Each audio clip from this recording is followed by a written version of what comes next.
Hello everybody, and welcome to episode 1 of Cities Skylines, the next big city builder to hit the market, developed by Colossal Games, or rather Colossal Order, and published and produced by Paradox Interactive. You may know Paradox from games such as Magicka, Europa Universalis 4, Crusader Kings 2, Hearts of Iron 4, and the list will be eventually Hearts of Iron 4, and the list goes on and on. And now we have ourselves Cities Skylines, not to be confused with Cities XXL. Totally different games, developers, publishers, etc., etc. And there's a lot of hype behind Cities Skylines for a good reason. It's been a while since we have had an exceptionally good city builder. Everybody was let down with Simcity 5, and though Banished was good, it was obviously very, it was indie and not the depth that a lot of people were hoping for or wanting in a city builder. And now, Cities Skylines comes along, and I apologize, I probably fumble over that name a few times, and promises the world. It promises us what SimCity 5 should have been. It'll have day 1 modding support. It has a lot of interesting and unique features about it, and I'm curious, and I was rather curious, if this was going to live up to the promise that this is basically what we wanted out of SimCity 5. And after putting about 5 or 6 hours into the game so far, I can happily say there's a lot to love here. There are a few things that I don't particularly like about the game, but nothing that really brings the game down, and we will visit those things when the time comes. But for now, just know that I have lost many hours into this game already, and I plan to lose many more hours into it in the near future. It will be available for purchase on March 10th, so you'll have a nice week of episodes to kind of devour all to your heart's content, whether this game is going to be for you or not by watching, and hopefully you'll have a decision by the end, and you can go pick it up on Steam. Of course, the link to pick it up in Steam will be in the description below. So without further ado, let's dive into a new game, and let's just talk about everything that you're seeing right away, so you have an understanding as to what you're looking at as you play. So first, we've got ourselves where we're going to end up building our city, right? We have to make a few decisions. Typically, any city builder, you're going to have decisions on where you want to build your city.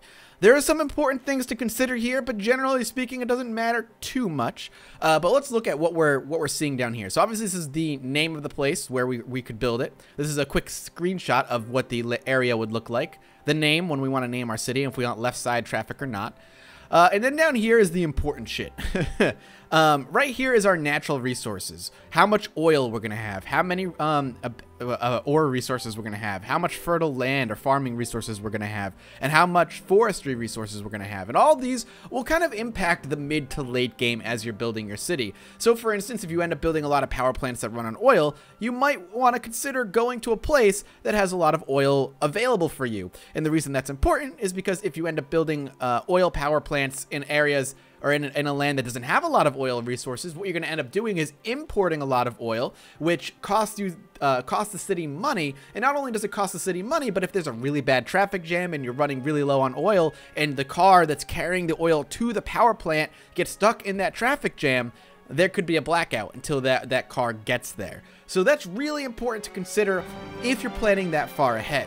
On the right-hand side is the water resource, and this will determine whether or not we're going to have the ability to put down dams and hydropower plants and water-based wind turbines and all kinds of stuff.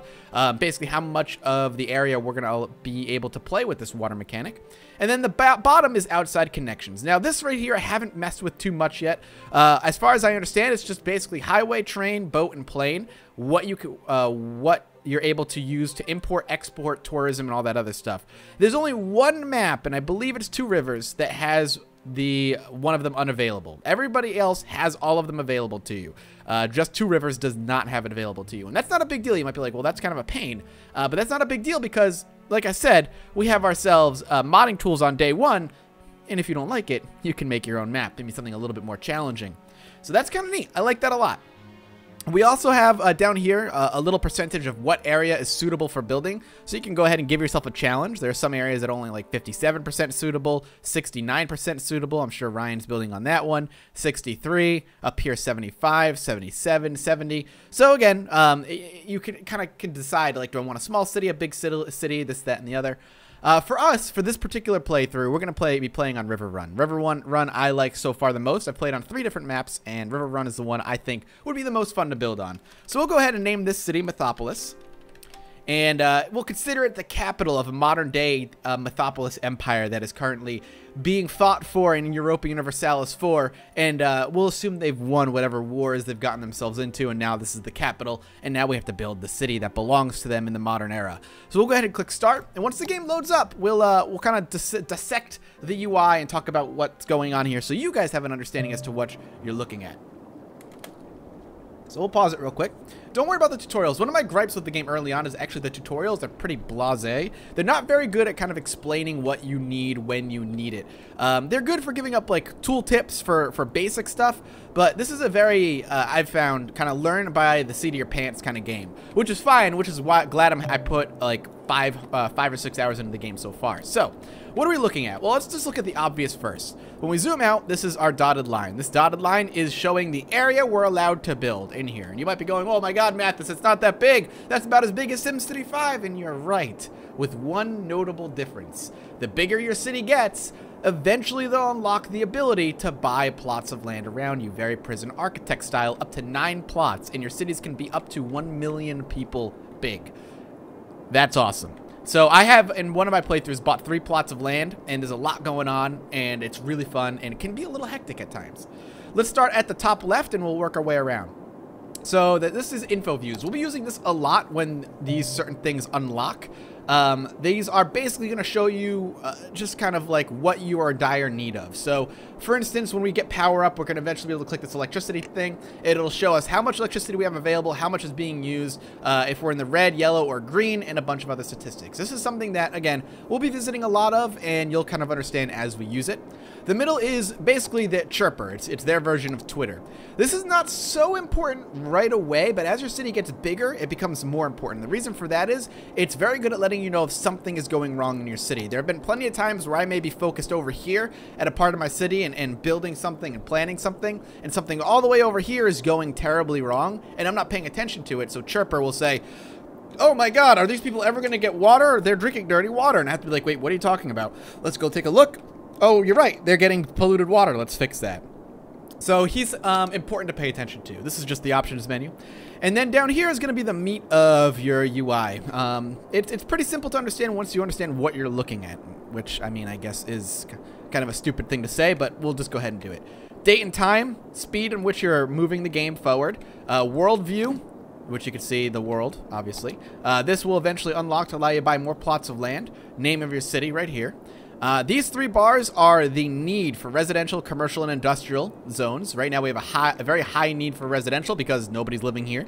Over to the right is the money we have in the bank, the money we're making and or losing, size of the population, and the happiness of that population, which we will talk about once we have a population. Over here is roads, zoning, and districts. We will worry about districts when we hit a population of 950. Then we have all the basics that you can kind of understand, all the special buildings, electricity, water, garbage, healthcare, firemen, police, education, transit, you know, parks and recreations, RIP. We have unique buildings, which will unlock later, and monuments. And then we have our economy, which will be able to deal with our budget, and policies, which we'll deal with later on. All these unlock the more people you have living in your city, so there's always a sense of progression happening within the game. As long as you have people moving into your city, more and more things will unlock. So we might as well get down to the nitty-gritty and start building. Right now, we only have 1 road available. Nothing else is available to us. But the weird thing about this game is all you need to do is build 1 road, boom, like that, and now other roads unlock. There are some weird restrictions like that, like you must build X number of these before you can unlock anything else. So we built that. We'll now demolish it, get some of that money back, and what I'm going to do is I'm going to move over to this and build some medium roads right away. I prefer having medium roads early on because it's going to allow much more efficient traffic management later on down the line without having to upgrade the roads right away. We're going to go out 3. Yeah, we'll go out 3. And the blue outline you're seeing around those roads is going to turn into grids once you've built it. And those grids are areas that you're allowed to zone residential, commercial, or industrial. So that's important to note. We'll go out 3 over here as well. And then what we're going to go ahead and do is start moving down and kind of gridding off this area so we can have some areas for people to live in.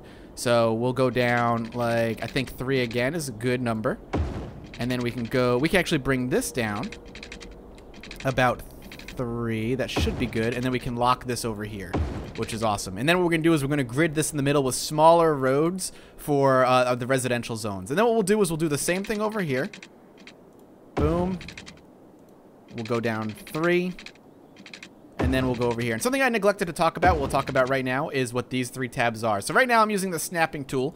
Roads will automatically snap. We can turn it off if we want. This is straight roads, curved roads, freeform roads, and then the upgrade button to upgrade, change the road types to something else you want. So if I wanted to turn this into like a 6-lane highway, I would click the upgrade button, click the highway, and then click it to upgrade, and it shows you how much money I'm spending there. All right, so let's go to smaller roads now. And we're just going to grid out the center. And the best thing to do, especially early on, is to try and min-max the space you're using. So I'm going to try and keep the blue aura touching the very edge of the rest of the grids. And then we're going to go ahead and do it like this. And then we should be able to, that's pretty decent, grid it out like that. And that way we're maximizing the area we can zone to have the most people move in when we need it. So we're going to go ahead and have to move these over. Yep, there we go. That's pretty good. Keep it nice and straight. And then we got like that. And then we can go ahead and just grid it across. I want to make sure we'll go ahead and do it. By the way, movement keys, W, A, S, and D, Q and E, rotate. Middle mouse button zooms in and out. If you click the middle mouse button, you can actually tilt the camera up, which is what I'm going to do right now. And we're just going to go ahead and just build across. And then we'll go ahead and do the same here. And then we'll go ahead and just connect these roads here and here. And hopefully that'll take care of a lot of the traffic problems later on. So now we have a lot of areas we can start filling in. So let's go ahead to our zoning. We'll click low population residential because we don't have high population version of those yet. And we're going to start filling out the middle. This might even be a bit big. I might have wanted to grid this off a little bit better, but that's fine. We'll deal with this. So we'll just grid off the center pieces for now.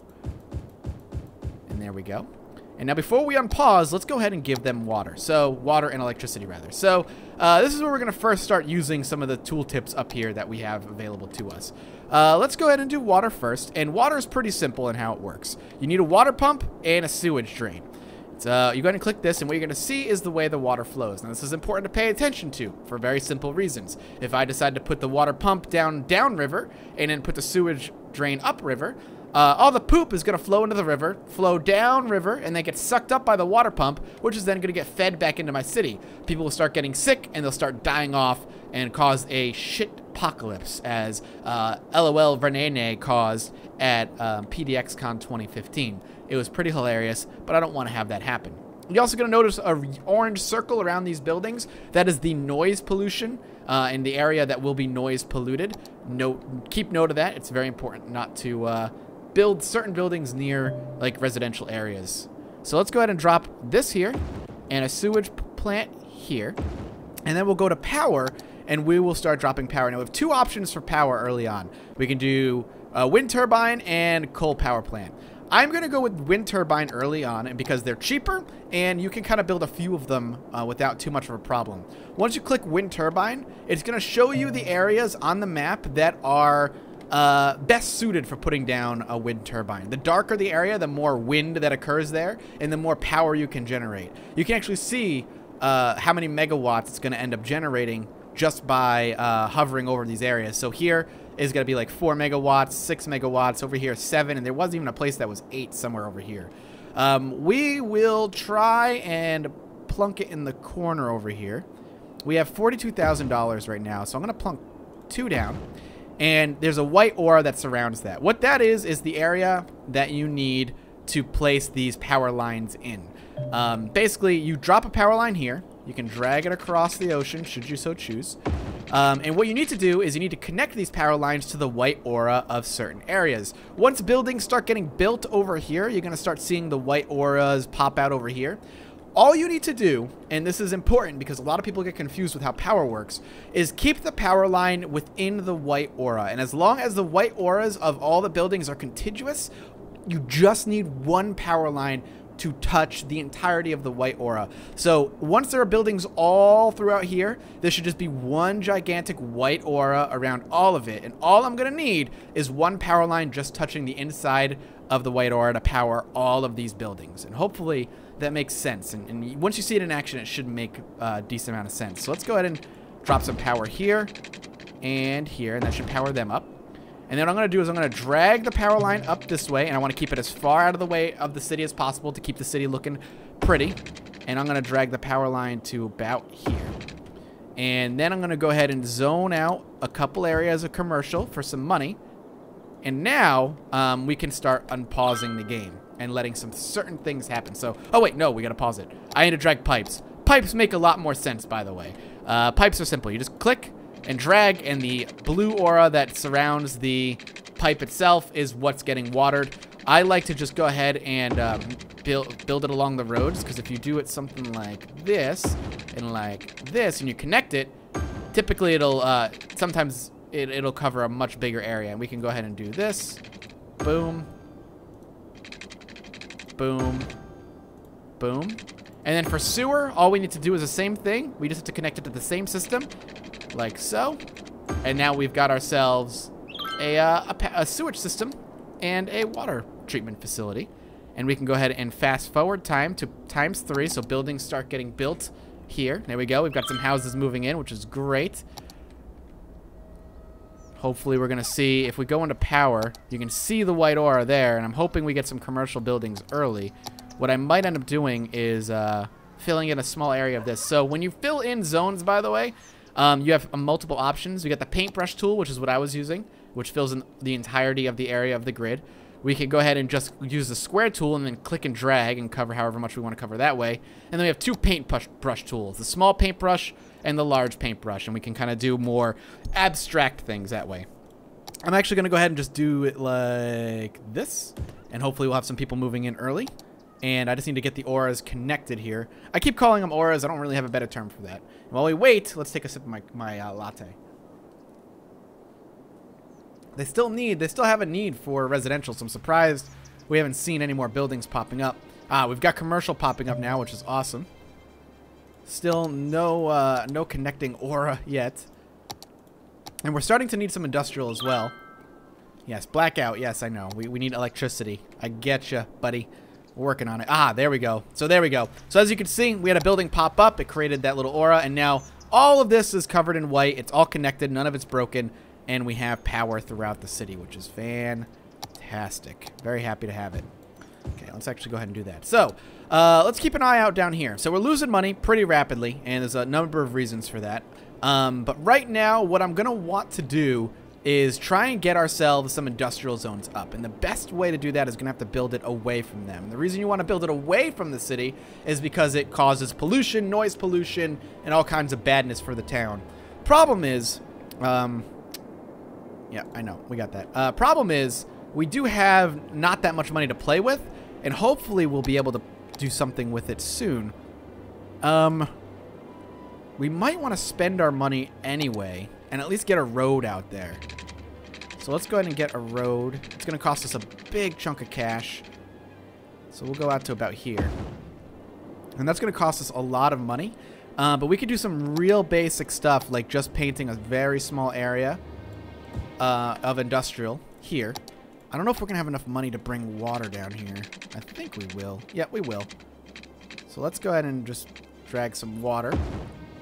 And now the power is going to be a huge problem.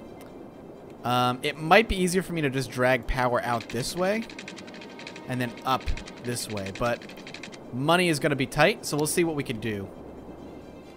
Let's see if we can make this work. Let's actually go ahead and drop a very small road to here, so they have some way of connecting. I like gridding out really early and then starting to do the abstract stuff later on. We can't take any loans out quite yet. We're not big enough to do it. If we actually pop open the economy tab, I could show you a little bit of how this works. So we have taxes and loan tabs that are unavailable to us right now. They'll be available to us eventually, but for now, we're too small to have them. We only have the budget tab available, and the budget works pretty simply. You can take a look down here and see where our income and expenses are happening. Pretty self-explanatory. Right now, we're spending a lot of money. We're spending most money on water, a good chunk of money on electricity, and some decent money on the roads. And this budget tab right here allows us to decrease or increase the amount of money we want to put into these particular resources. If you put more money into a resource, like electricity, what that basically means is that we're hiring, quote-unquote, more workers to work at these facilities, and that allows us to produce more power, electricity, better education, more firemen, more policemen.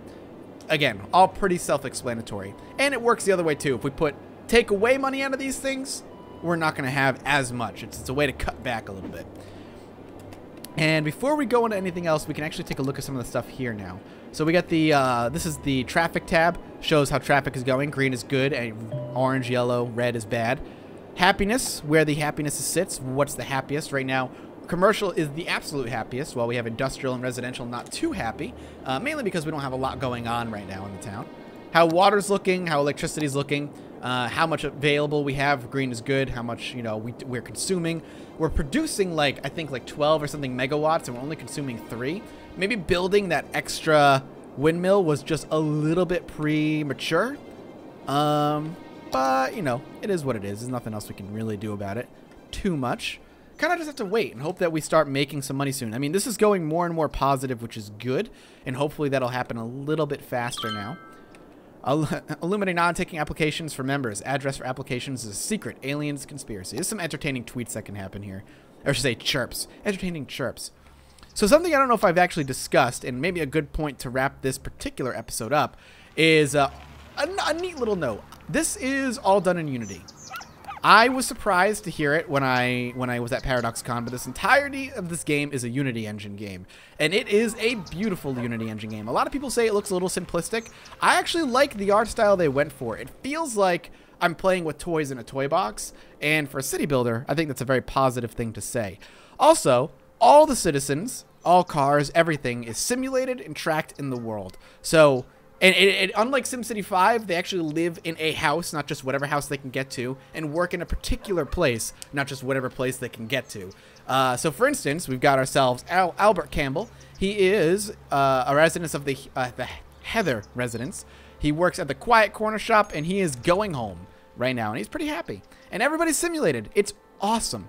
I'm very curious to see how well this game is going to run once we have like 1 million citizens, but the game has never dipped below 60 FPS for me ever while I've played it, and I've played a lot of it so far, so we'll see how it goes.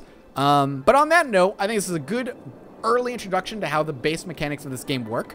Next episode, we'll probably get into the more nitty-gritty stuff and play a little bit more around with building our city and getting it bigger and more bustling. I hope you guys are excited. I'm curious what your thoughts are on City Skylines so far. Let me know in the comment section below if you did enjoy it. And if you have enjoyed it, consider hitting that like button. Your support means the world to me, and not only that, on a new series like this, knowing who's enjoying and who's not is important. So I hope you guys enjoyed it, and I will see you next time. Bye-bye.